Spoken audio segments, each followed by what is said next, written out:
left Austin just after dusk 6, friends in a battered SUV that smelled like fries and sunscreen.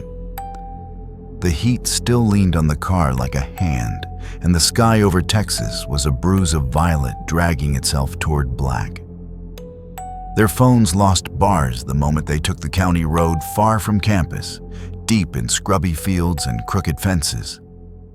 A breeze pushed dust across the asphalt in long, tired strokes. The GPS voice announced in its flat, cheerful tone, "Proceed to the route." Maya drove. She was careful the way anxious people are careful, eyes flicking between the cracked windshield and the mossy ditch. Tyler rode shotgun elbows propped, scrolling the playlist for something that felt like summer turning into a dare.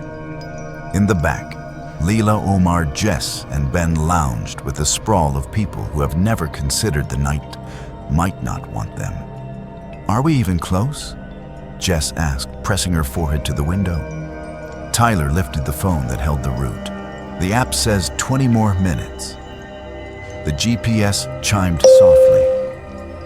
Turn left in 1 mile onto County Road 19. They'd been telling themselves it was a ghost tour, a Halloween warm-up in late September.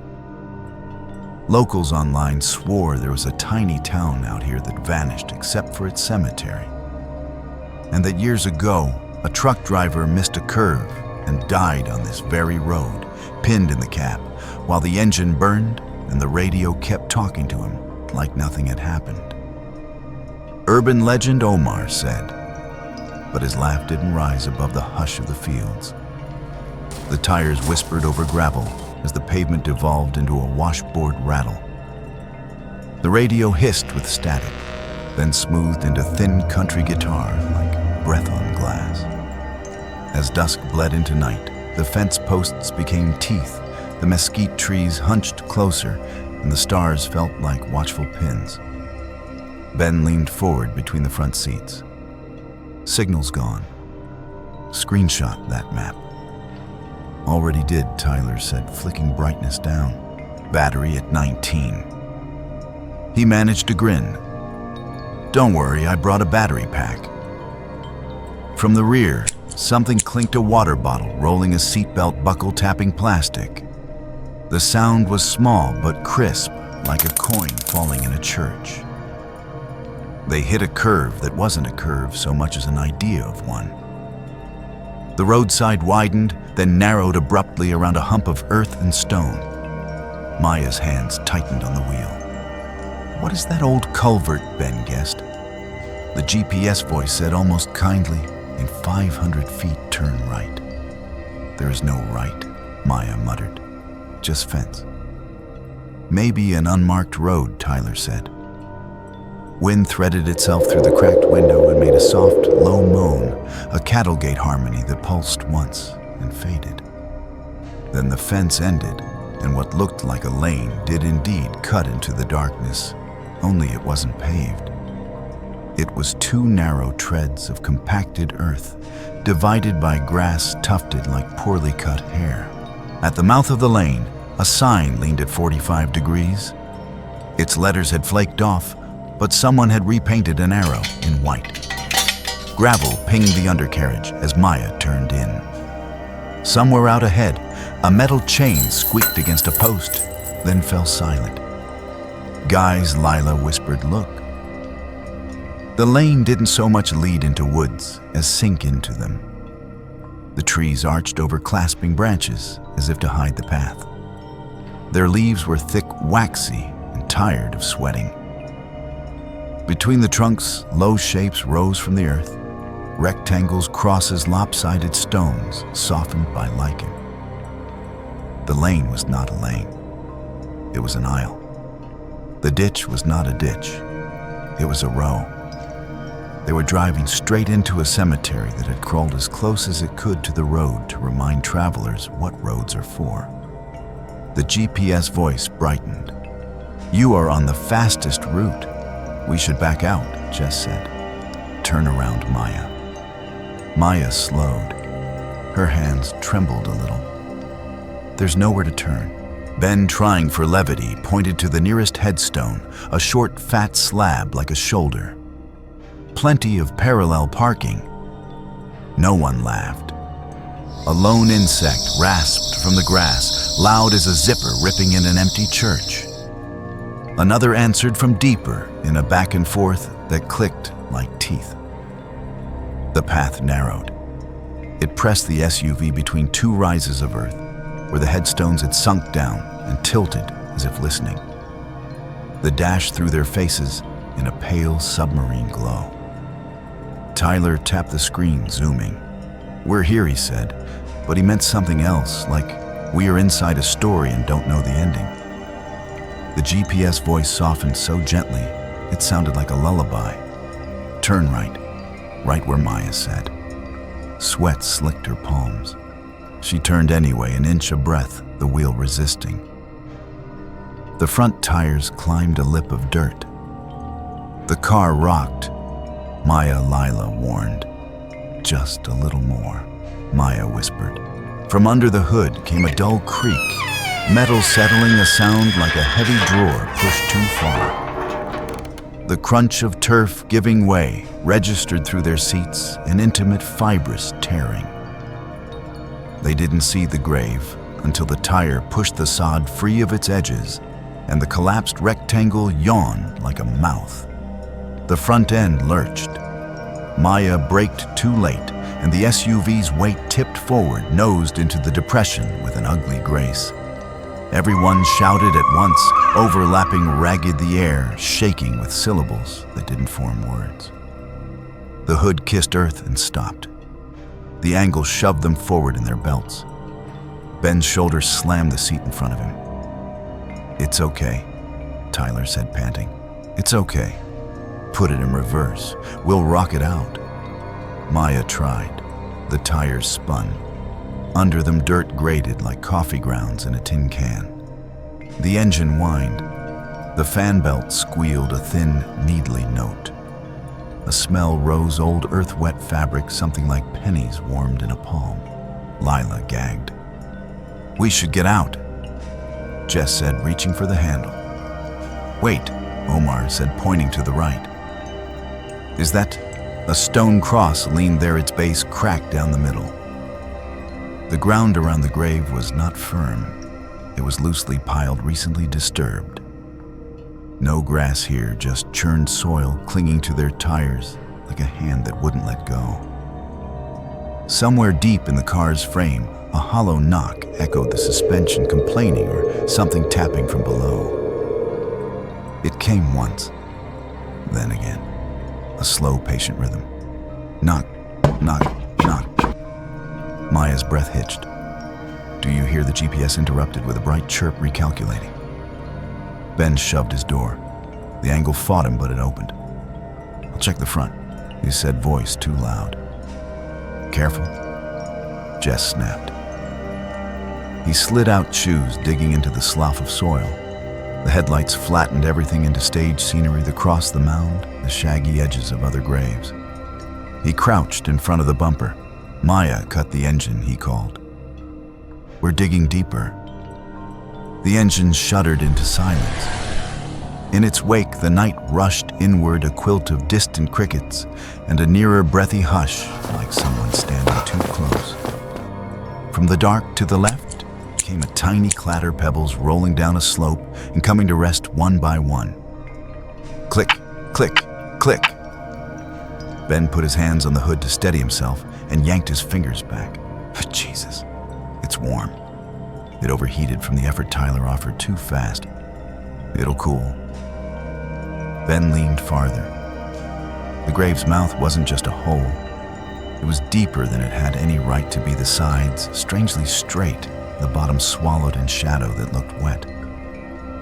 "Back up," Lila called. "Ben, back up." He didn't. He peered in, frowning as if reading something. "There's a lining, no. A void." He turned to wave them closer, and his heels slid. The soil under his foot behaved like sand on a licked finger, sticking then giving all at once. His leg dropped into the grave to the knee. Ben just screamed. The ground made a low, papery sigh, like breath drawn through dry leaves. The soil rustled a subtle, colloquial noise the way someone in a pew adjusts their coat. Ben tried to wrench free. The earth clutched higher. "It's collapsing," Omar yelled, scrambling out the opposite door. Maya's door swung, and the car shifted. The grave's edge broke like stale cake. Ben's other leg vanished. He slammed his hands onto the hood. "Help me!" Jess and Omar lunged toward him. Leela grabbed the seatbelt as if it were a rope and looped it around Ben's wrist. Tyler fumbled for anything jumper cables, a floor mat, a prayer. From somewhere below, the knock became a drum beat, steadier, faster, thud, thud, thud, as if someone in the earth were hammering on the underside of the world. "Pull," Maya shouted. They did. For a 6-second, he rose. Then the soil behaved like water again. It surged. It was no longer just earth. It was clotted with roots and thin edges of decayed wood, an impossible fabric that felt like damp linen slipping under his fingers. It climbed over his thighs, his hips the belt at his waist. Ben's face tipped into the beam of the headlight. He was beyond color, every freckle stark. "Please," he said, and the words sounded very young. The GPS, impossibly chipper, said, "In 200 feet, turn right." "Shut up!" Tyler snapped at the dash like the voice had come from there. Ben's grip on the hood slid by inches, left hand, then right. Jess screamed again and reached further. Omar wrapped his arms around Ben's chest and leaned back, boots digging for purchase. The soil made a hungry, granular hiss. The seatbelt creaked. The hood ticked as cooling metal contracted. For one final beat, Ben was there from the ribs, up, eyes wide, teeth, bared not in a grin, but in a last furious refusal. Then the grave took him in a single furious swallow, not a cinematic plunge, but a terrible, efficient gulp. Omar fell backward onto the grass, with Ben's shoe in his hand. No one remembered to breathe. A hollow thump reverberated from deep beneath, as if a lid had closed. It was so soft they might have imagined it. Then a last tiny crumble of dirt pattered against the bumper, pat, pat, pat. Lila made a noise that had no syllables. Maya put her hands to her mouth and pressed until the bones of her knuckles printed her lips. Jess staggered in a tight circle, palms up, as if trying to collect the air. Tyler's eyes flicked to the phone. The GPS whispered in its smallest voice, "Yet continue straight." They all looked at one another, as if someone might offer a sane explanation that would put legs back under the world. No one did. Omar stood, dirt in his hair. He held up the shoe like proof. "We have to dig him out," with what Maya rasped. Somewhere close, metal scraped an ancient scrape and stop sound like a shovel nudged across stone. Farther off, a wind line moved through the trees with a long, low hush, and over it, a whispering chorus rose that might have been leaves or might have been syllables shaped without breath. Lila pointed at the shadows. Headstones lined the path. Beside one, half buried, a length of iron jutted up a broken crossbar or a rusted tool. "Use that," she said, already stumbling toward it. Behind them, a faint radio croon leaked from nowhere. A few notes of a country song from a decade ago, warped and wobbly, as if sung through a mouthful of smoke. Tyler swallowed and followed. Jess wiped her face with both hands. Maya stared at the grave, waiting for the dirt to move for a hand to break through. The earth lay there smooth, as if it had never been touched. The GPS sealed their moment with a final definitive declaration. "You're on the best route." Omar's hand. Then it shook as he held the rusted iron bar Lila had dragged from the weeds. It looked more like a broken fence post than a tool, but the end tapered enough to dig. He jammed it into the grave's edge and levered a chunk of soil loose. It crumbled down, vanishing into the black where Ben had disappeared. Jess crouched beside him, clawing at the dirt with bare fingers, her nails packed with mud in seconds. He's still alive. He has to be. Don't say has to, Tyler muttered. Say he is. From under their feet came a hollow vibration, a slow tremor that rattled loose pebbles. They tumbled down into the grave, with a muted plink, plink, plink. Maya's voice cracked. Stop.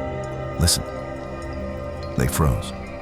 A scraping sound rose from the hole like fingernails dragging across the wood. It paused, then scraped again, deliberate, patient. Jess's eyes brimmed. That's him. He's trying to get out. No, Omar said hoarsely. He leaned back, iron bar in hand, as though bracing to strike. That's not him. The GPS interrupted, in its chipper tone. In 100 feet, turn right. Leela slapped the phone, but the screen was frozen. The glowing arrow pulsed where the grave was. The device refused to shut off its brightness, harsh against the dark. It's locked, won't close. A distant metallic clang echoed through the trees, like a truck door slamming shut far away. Then closer, the faint click of a seatbelt retracting. They whipped their heads toward the SUV. Jess whispered, "Who touched the car?" No one had. The rear seatbelt snaked back into its clip with a hiss and snap, as though unseen hands had pulled it. The hairs rose on Tyler's arms. Get away from the vehicle. Maya staggered backward, but the headlights still flared across the gravestones. They caught her face pale and streaked. We can't leave him. Ben's gone. Omar said, voice flat, not cruel, but final. If we stay, we'll be next. From the far side of the grave, a sudden burst of noise erupted, dozens of hands slapping dirt, a flurry of dry thuds, as if soil itself applauded. Jess screamed. Leela dropped the phone. Shapes began to form in the disturbed earth. Pale grayish hands, too many their fingers sharp with soil, sprouted through the loose mound like weeds bursting after rain. They clawed at air, at the ground, at nothing, and then turned toward the living. Run, Omar shouted. They scrambled. Jess tripped on a sunken stone. Omar yanked her upright.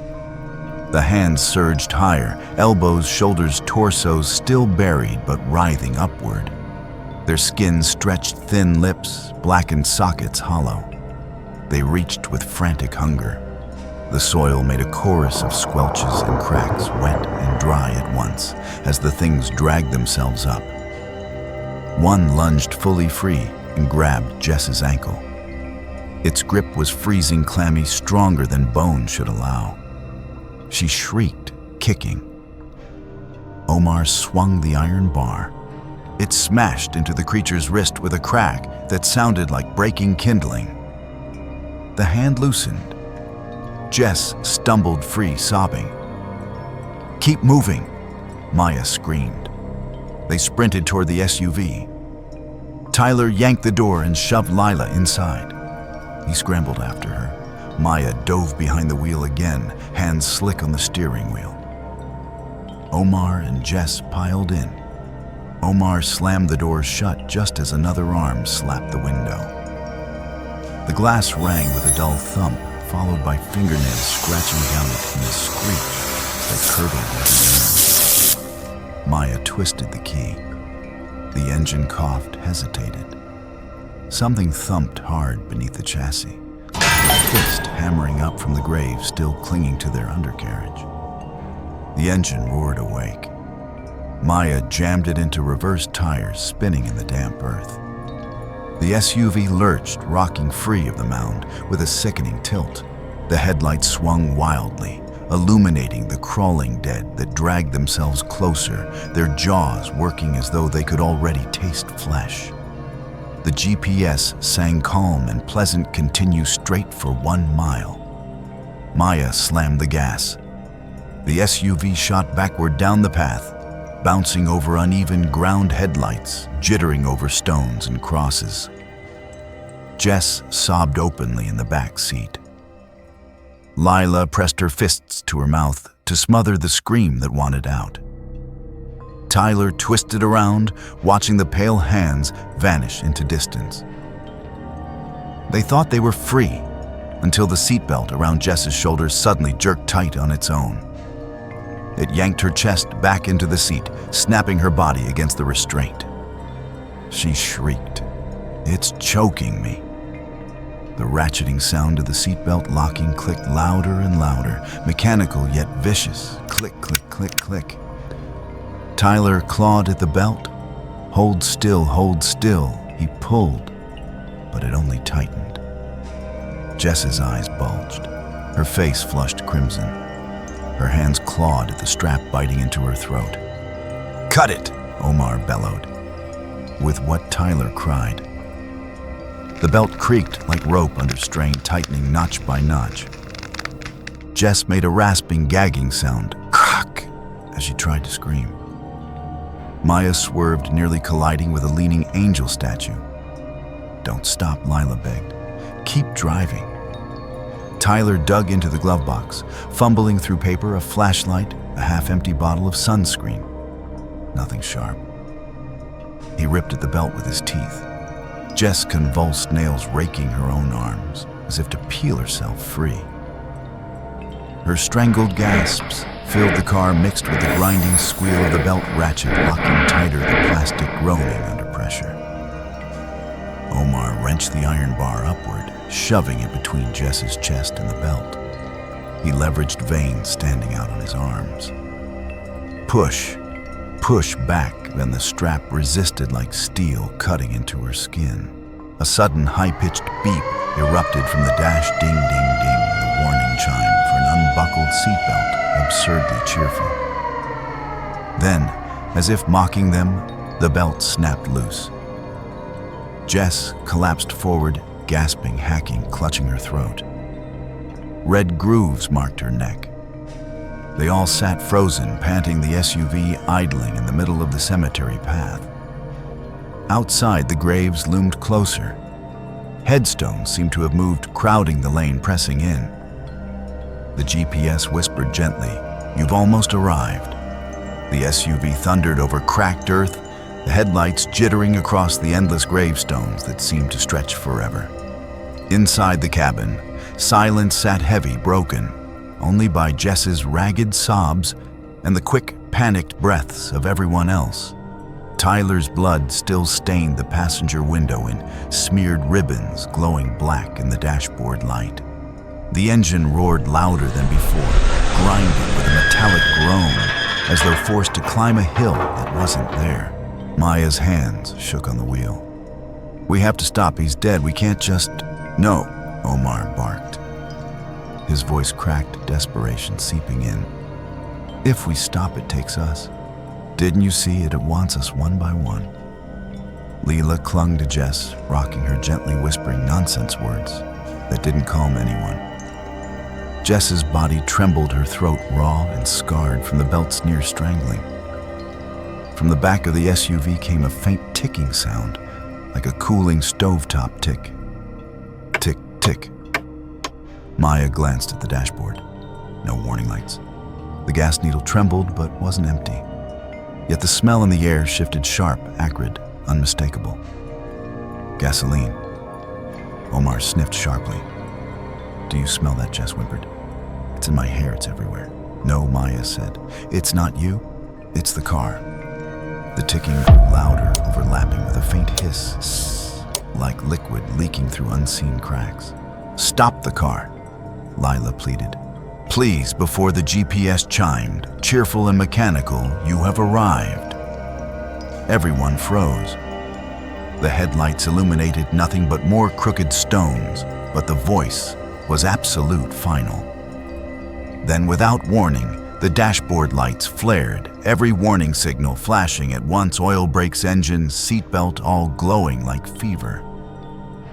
The radio, long dead, burst alive with static. From the speakers erupted a distorted male voice screaming in metallic echoes, "Get out, get out." Maya slammed the brakes. The SUV screeched, skidding sideways between headstones, dirt spraying against the windows. Jess screamed. The vehicle jerked to a halt. For 1 second, the night held its breath. Then fire bloomed. A low, hollow whoomph shook the SUV, followed by the crackle of flames chewing hungrily at the undercarriage. Orange tongues of fire licked up from beneath the seats. Smoke flooded the cabin, acrid and choking. Jess coughed violently, clawing at her throat. Lila pounded on the door handle, but it wouldn't move. "Locked! Get out!" Omar bellowed, slamming his shoulder into the door. It didn't budge. The heat spread fast, pressing against their legs, rising with terrifying speed. Glass began to ping and pop in the heat-sharp, tiny cracks, spider-webbing across the side windows. Maya shoved at her door. It held. "The locks! Someone unlock the doors! I can't." Jess sobbed, fumbling at the switch. It clicked uselessly. Every door stayed shut. The fire roared louder, a hollow furnace sound, as if the car itself exhaled flames.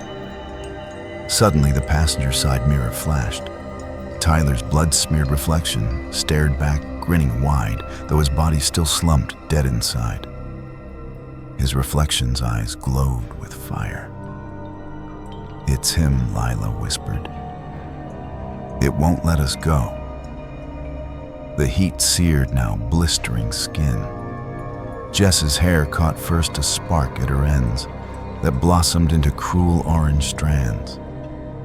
She shrieked, slapping at it, but the fire ran faster than her hands.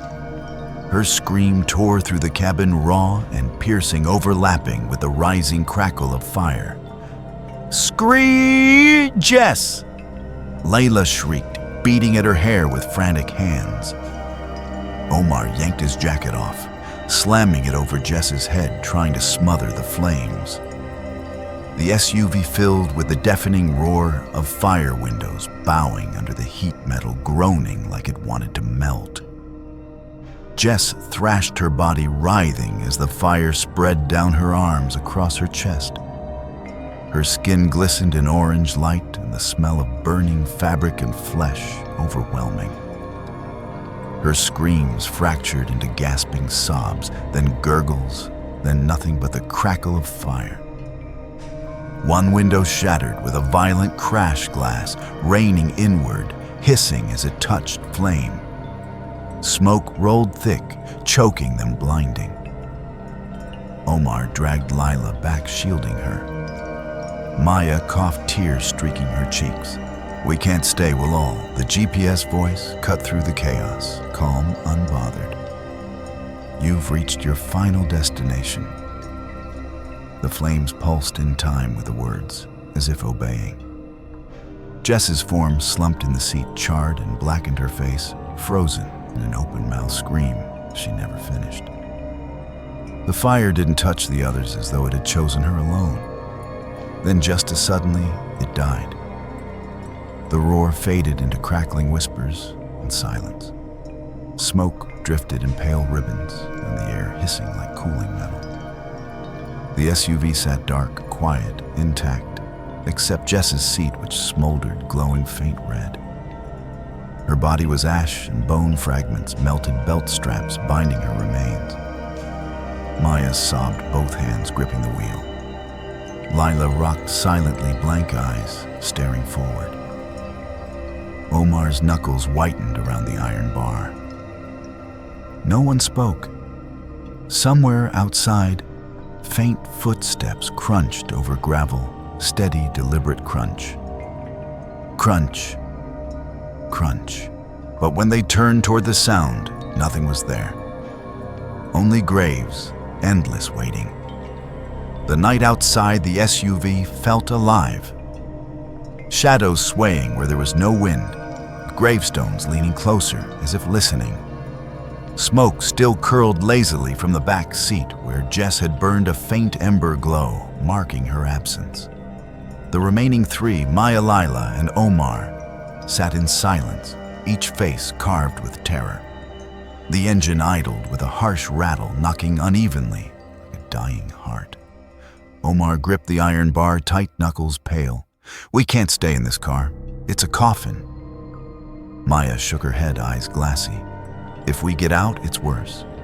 You saw the hands that mirror the fire. It wants us no matter where we go." Lila's voice was barely a whisper. "Then what do we do?" No one answered. A soft electronic ding filled the silence, GPS recalculating. The robotic voice chimed, "In 50 feet, turn right." "There is no right," Maya snapped, but her voice cracked. The path ahead seemed to bend anyway, forcing itself into existence, two ruts of dirt where a second ago had been solid ground. The headlights revealed the bend snaking between rows of fresh graves, their mounds raw and unsettled. From somewhere in the dark came the slow scrape of a shovel cutting into earth shirk. "Shirk," Lila whimpered. "It's digging for us." The air inside grew colder, wet with condensation. Every breath fogged the glass. Maya rubbed at the windshield with her sleeve, but the fog returned instantly. This time, letters smeared across the inside surface, written by unseen fingers. "Welcome." Omar swore and swung the iron bar at the glass. It shattered in a spray. The glass fell inward with a tinkling rain of shards, each piece clattering sharp against the dashboard. Cold air rushed in, thick with rot and damp soil. Maya gunned the engine. The SUV lurched forward, bouncing into the new road carved by the GPS itself. The tires crunched over bones hidden beneath the soil, snapping like brittle sticks. Crack, crack, crack. The sound made Lila sob harder, covering her ears.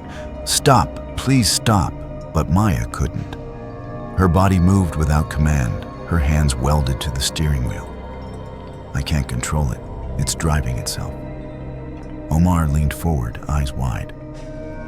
"Then we get out now." He shoved his shoulder into the door, and this time it opened with a reluctant groan.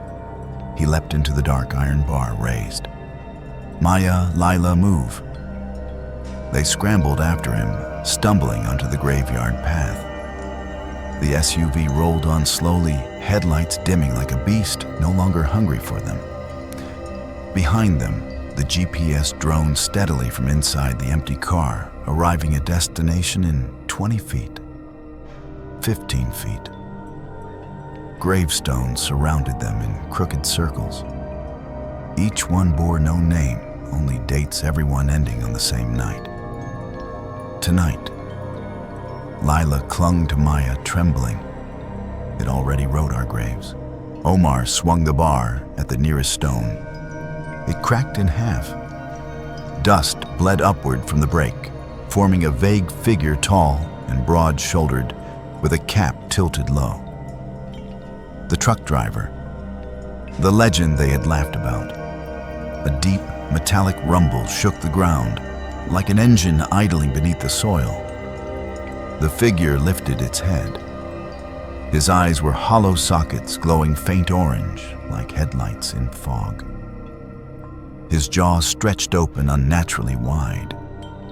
From that void came a sound of grinding gears and screeching brakes, metallic and painful.